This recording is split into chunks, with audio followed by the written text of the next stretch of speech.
En fait, je trouve que dans le réel, c'est très facile d'entendre, enfin, quand on entend ce que tu viens de dire, et même dit par, par des maîtres spirituels, le fait de se dire que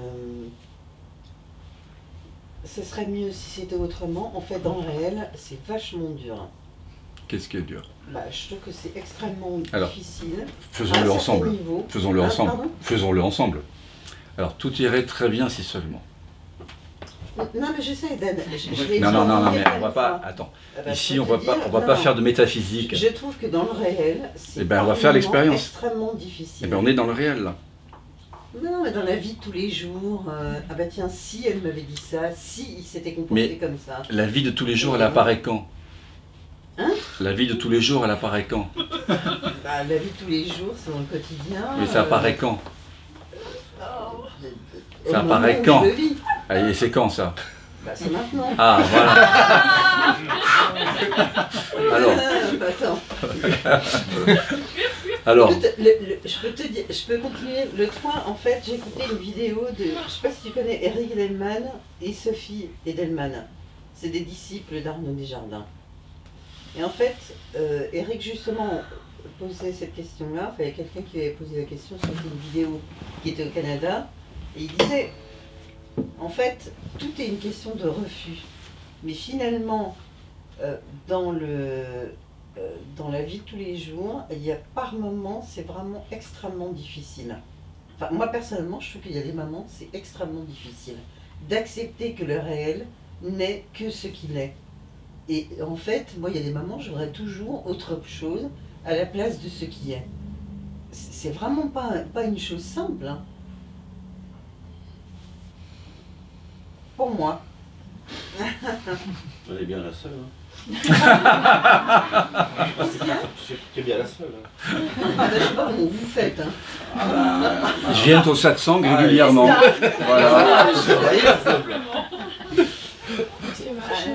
Alors, je blague. Non, mais en fait, c'est une question vachement importante. Alors, on va voir. Si tu veux, quand tu poses ce genre de questions, ça veut dire que tu te rends vulnérable au fait d'investiguer. C'est ça? D'accord. Donc si tu veux bien, on va investiguer si c'est simple ou pas. Oui, tout à fait. Ok. Alors, quand tu dis par exemple, je trouve ça compliqué, d'accord? On va faire l'investigation du soi. Donc je trouve compliqué au quotidien de ne pas refuser, d'accord? De ne pas vouloir autre chose que ce qui est. Donc nous allons tout simplement faire l'investigation du soi. Cette sensation qui monte quand tu trouves que les choses sont compliquées, ne sont pas simples, tu l'as déjà vécu des centaines de fois dans ta vie. Okay. Et tu l'as attribué à des choses différentes, à chaque fois. Peut-être qu'il y a quelque chose qui n'est pas vu dans l'instant, au moment où tu dis ça.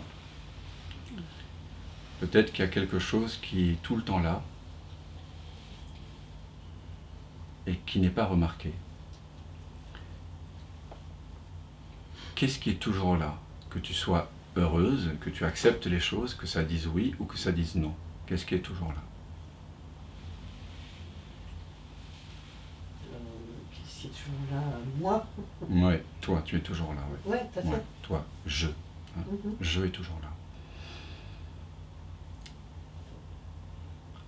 Alors, si tu veux bien, laissons de côté la question, l'émotion que ça soulève, les sensations, les images au quotidien, les refus, etc.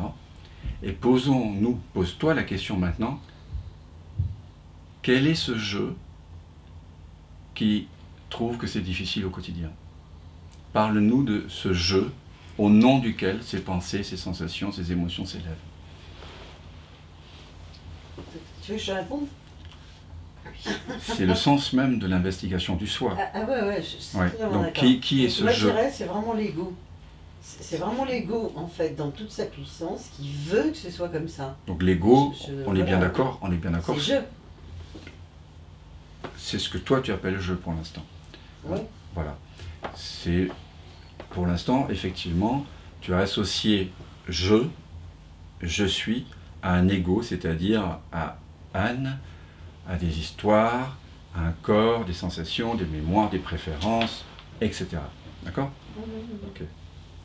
Est-ce que Anne, des pensées, des émotions, un caractère, des préférences, donc quelque chose qui est fait de sensations et de pensées, est conscient? Excuse-moi, tu peux répéter? Est-ce que Anne, l'ego, qui est fait de pensées et de sensations, est conscient? Est-ce que Anne est consciente? Il y a des moments où oui, je suis complètement consciente de ça. Alors, justement parce que... Attends, juste, tu viens d'associer à nouveau Anne à je. D'accord? Ouais, tout à fait. Quand tu dis je, tu penses, tu as un imaginaire qui arrive et c'est Anne. C'est collé. Mais Anne, si tu te la représentes là, tu représentes la vie de Anne depuis la naissance. C'est des images qui arrivent là. Oui. Des sensations, des émotions. D'accord. Tout à fait. Mais Anne, elle a changé, le corps a changé un petit peu depuis tes 6 mois de ta naissance. Et les pensées ont changé. Ce que tu aimais, certaines des choses que tu as aimées, tu ne les aimes plus. Oui, tout à fait. Il y a des gens que tu as aimés que tu aimes moins. Oui, tout à fait. Il y a des choses qui ont changé. Et vice-versa, peut-être. Donc, par contre, la sensation d'être, la sensation je suis, elle est toujours là. Tout à fait. D'accord.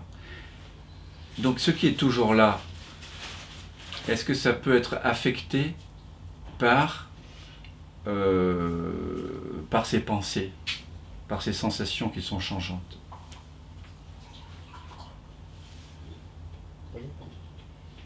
Ça dépend. Est-ce que quand tu dis je suis, est-ce que tu sens que tu es en train d'être? Est-ce que ce n'est pas la même sensation d'être qui était celle quand tu avais 20 ans, 15 ans, 10 ans? La simple sensation d'être. C'est la même, non? Cette sensation d'être en vie. Je comprends ce que tu veux dire, mais bon. Tu sens pas ça? Si, je le sens. Mais je te dis, moi... Non mais attends. Ouais, vas-y. Reste avec ce sentiment d'être. Un petit peu. Avant d'embrayer sur une phrase. Ou sur une pensée. Reste avec ce simple sentiment d'être. Tu es en train d'être là, n'est-ce pas?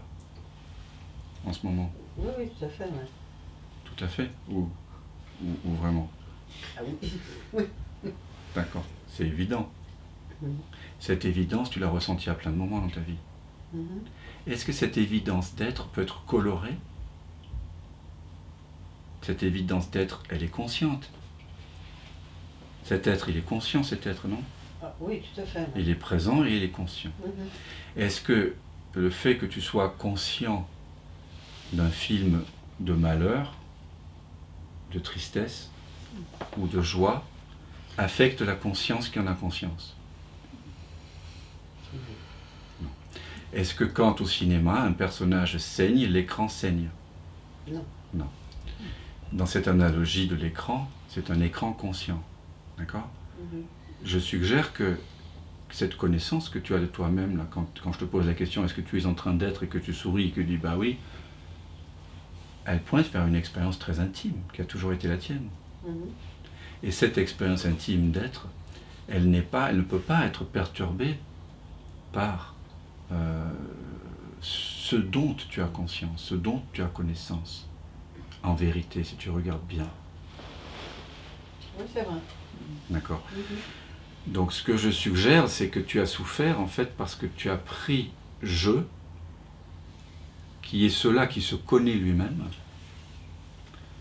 pour un ensemble d'images, pour Anne, pour une femme, pour une citoyenne, pour ceci, une maman, pour une épouse, je ne sais quoi. Et que du fait de cette confusion, tu as pu souffrir, comme moi, quand je me suis identifié à Dan, au fait d'être un homme, d'avoir tel âge, d'avoir tel désir, telle peur, dès que je suis identifié, ici c'est pareil, c'est la même chose qui se joue. Mais en réalité, je ne suis pas Dan. Et je en toi, ce qui dit je en toi n'est pas Anne. Je suis. C'est l'expérience que nous faisions tout à l'heure. Lorsque tu laisses de côté les pensées, les sensations, les perceptions, qu'est-ce qu'on peut dire au minima? Qu'est-ce qu'on peut dire au minima? Je suis. Je suis en train d'être. Et cet être qui est en train d'être maintenant n'a jamais expérimenté la souffrance.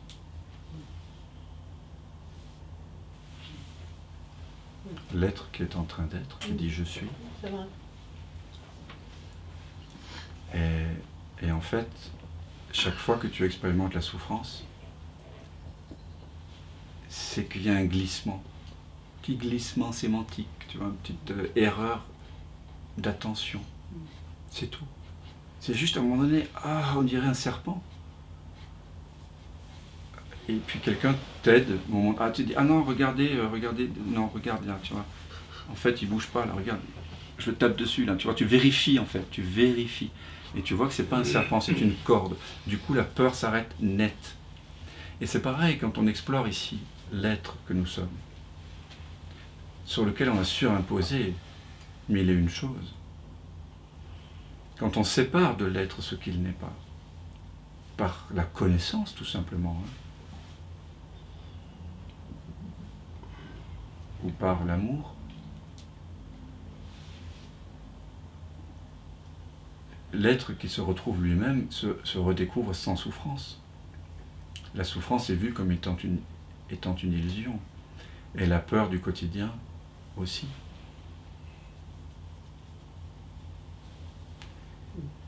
Et ensuite, il s'agira d'approfondir cette connaissance qui est une reconnaissance de toi-même à toi-même, de tomber amoureux de cet être. Et pas des circonstances, pas des expériences, pas de quelqu'un d'autre que cet être. Et si vraiment tu tombes en amour avec l'être, tu vas vouloir y revenir. Dès que tu seras parti, il va y avoir une alarme au quotidien, quand il y aura cette difficulté qui peut-être va se représenter. Tu vas dire, tiens, avec Dan, on a fait l'investigation du soi, et je me suis souvenu de quelque chose qui était en paix en moi. Et il m'a dit que c'était possible de vérifier ça chaque instant. Là, je viens d'être secoué parce que telle et telle personne dans la rue m'a parlé comme ça. Au lieu d'essayer de trouver un coupable idéal avec le mental, je vais me demander quel est ce jeu qui se sent mal ou qui a peur. Et je vais peut-être redécouvrir que ce jeu est sans forme, sans âge, sans pensée, sans préférence. Que ce jeu, c'est simplement je suis. Ce jeu, qu'est-ce qu'il fait? Il est. Voilà ce qu'il fait. Je, qu'est-ce que tu fais dans la vie? Je suis. Voilà. On pourra répondre ça à la prochaine soirée mondaine. Je suis en train d'être. Voilà mon activité permanente. 24 heures sur 24, 7 jours sur 7. D'ailleurs, toi aussi. Et on s'y trouve très bien. C'est bon d'être. Et ça suffit en fait. Et tu vas voir qu'à chaque fois qu'il y a une souffrance, et qu'il y a un oubli, c'est juste qu'il y a eu une surimposition dessus, tu vois. Voilà. Tu t'es laissé un petit peu hypnotiser. Et plus tu vas faire cette investigation du soi, tu vas vérifier en conscience, et moins ça arrivera dans le quotidien probablement, comme en ce qui me concerne. C'est tout. Et puis ce que je ressens, c'est que l'investigation du soi, faire le sentir, c'est-à-dire qu'on se laisse hypnotiser et on a cette tendance-là, au lieu de questionner, et le fait qu'on ne questionne pas, c'est le fait qu'on parte. Exactement. C'est pour ça que je disais... On se laisse avoir par nous-mêmes, on se laisse attraper. C'est pour ça que je dis à Gaëtan, et Gaëtan, tu es toujours là? Bon. En tout cas, c'est pour ça que l'essentiel, c'est le questionnement. Mais bon, en même temps, c'est mystérieux, ce qui fait qu'on se questionne, n'est-ce pas? C'est mystérieux. Ça questionne, ça apparaît. Ouais. Le questionnement apparaît. C'est absolument mystérieux. Hein. Parfois, c'est lié à la souffrance, ou à l'étonnement, ou un contraste entre la souffrance et la joie. Mais bon, c'est mystérieux. Mais sans questionnement, on trouvera le coupable idéal. Hein. D'ailleurs, il y avait un très beau film de Sidney Lumet qui s'appelait le 12e homme, je crois. 12 hommes en colère. 12 hommes en colère, pardon. Très beau film, hein, où un jeune noir est condamné avant que les jurés commencent à s'y intéresser. Ils ont tous envie de partir. Ils ont été choisis par tirage au sort, hein, comme ça se fait en France aussi, je crois. Et puis il y a quelqu'un qui doute, voilà, qui doute de la culpabilité, qui doute des apparences qu'on lui présente. Et si vous avez regardé Faites entrer l'accusé, ou qui vous êtes intéressé pour des affaires criminelles, vous savez qu'il y a des affaires célèbres de gens qui ont été condamnés, voilà, et qui sont innocents, parce qu'on n'a pas bien regardé. Alors, ça arrive. Aux États-Unis, ça arrive beaucoup, surtout quand on est noir, malheureusement. Et ici, on peut redécouvrir aussi que toute souffrance vient d'une erreur d'investigation, voilà, d'une absence d'investigation. Et d'une absence de questionnement.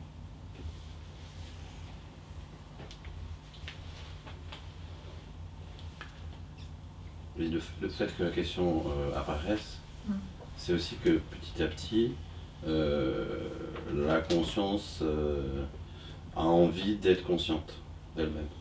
Et donc, quand on s'égare, c'est comme si on commence à entendre le réveil. Ouais. Parce qu'il y a la question qui émerge en même temps que la réponse, c'est simultané. Ouais. Donc en fait, ça ramène directement en présence. C'est vrai. C'est vrai, au début, ces questions nous paraissent un peu futiles, comme disait Gaëtan tout à l'heure, il avait l'impression de nous dire que c'était futile, toutes ces questions. Elles sont futiles si on a réalisé. Mais tant qu'il n'y a pas réalisation complète, le questionnement c'est la vie en fait qui se questionne elle-même. Hein. C'est la vie qui nous fait poser cette question: qui suis-je? Est-ce que les questions disparaissent avec le chercheur? Oui. Il n'y a pas de chercheur, mais oui, bah oui. la recherche. Oui, l'illusion d'être un chercheur fait qu'il y a souffrance et fait aussi qu'il y a questionnement. Maintenant, ici dans le satsang, on réoriente le questionnement. Hein? Ce n'est pas un questionnement de développement personnel. Ce n'est pas un questionnement à propos de pourquoi ça s'est fait comme ça. À moins comme dans le jeu de révélation qui m'est venu, on pose la question pourquoi et qu'on l'amène jusqu'au bout, jusqu'au je ne sais pas. Mais sinon, c'est juste à qui apparaît la question. Au nom de qui est-ce que cela apparaît? Qu'est-ce qui est conscient de ceci? Une autre façon d'investiguer, ce serait quand est-ce que la question apparaît? Mais quand on souffre, la question c'est qui souffre? Oui. C'est tout? Par exemple. Non, mais est-ce qu'il y a d'autres questions? Oui, qu'est-ce qui est conscient de la souffrance? Voilà. Donc c'est le qui? Non, parce que qui peut induire chez certaines personnes l'idée qu'il y aurait quelqu'un. Donc même si Ramana Maharshi posait cette question, moi je vais préférer qu'est-ce qui est conscient? Qu'est-ce qui connaît la question? Par quoi est-ce que la question est connue? Mais ça revient à la même chose, mais certaines personnes.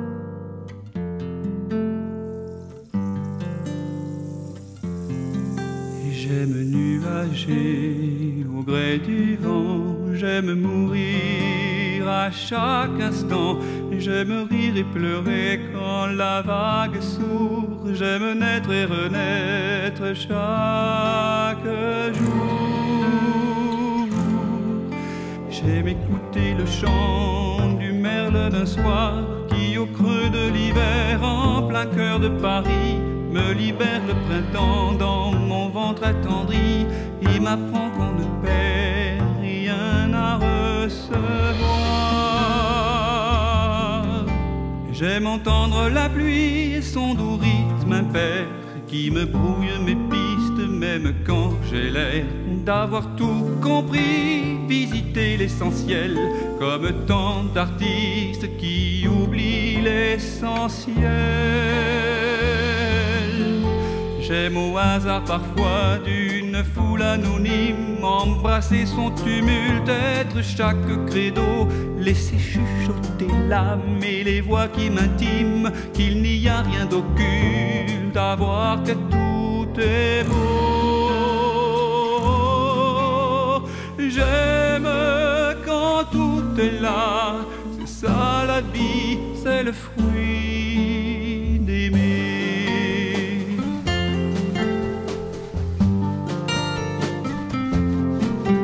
J'aime arrêter le temps et changer de fréquence quand plus rien ne me tend.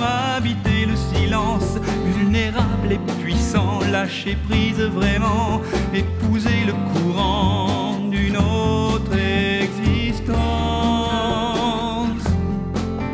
J'aime entrer dans l'espace où mène l'abandon, quand enfin je m'efface, la vie n'est qu'éclosion.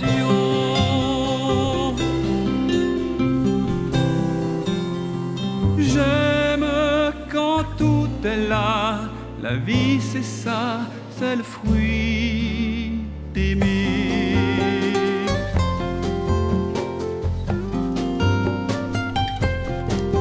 J'aime quand mon regard tout à coup se libère, traverse le miroir des pensées délétères, puis se ferait un passage sur le fil d'un rasoir, caressant ton visage, c'est fleurir est un art.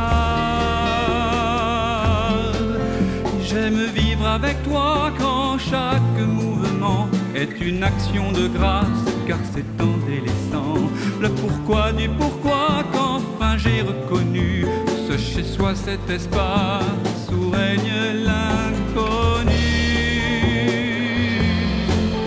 J'aime quitter mon monde, accepter la magie du voyage sans bruit, de dedans vers dehors, vivre chaque seconde à la vie, à la mort, du miracle inouï d'être là, d'être en vie. J'aime entrer dans l'espace où mène l'abandon, quand enfin je m'efface, la vie n'est qu'éclosion.